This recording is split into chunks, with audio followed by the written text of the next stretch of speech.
姐姐睇第三屋，今次只係去屋企附近睇樓，去到樓下，我個頭有啲暈，初時冇乜為意，以為只係自己身體問題。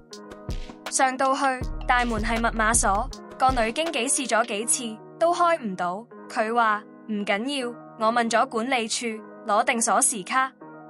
不過用卡都係開唔到，試咗幾次，終於聽聲咔一聲，門鎖開咗啦，個經紀推開門，見佢開咗少少，隨即聽到好似有人用力閂翻對門，我同姐姐二話不說就掉頭走，因為之前問過間屋係冇人住。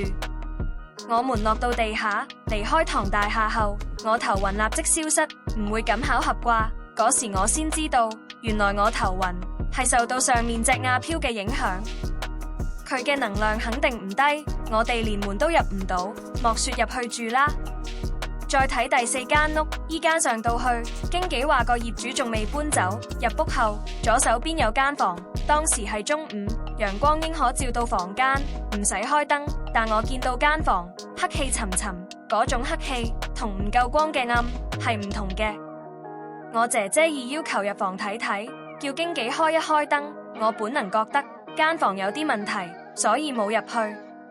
點知開咗燈同冇開一樣，都係黑掹掹。我一直企響門口望入屋裏面，個業主原來響房接緊金銀衣紙，房裏面有個神台，神台有張相，應該係佢過身冇幾耐嘅太太，所以又唔使考慮呢間啦。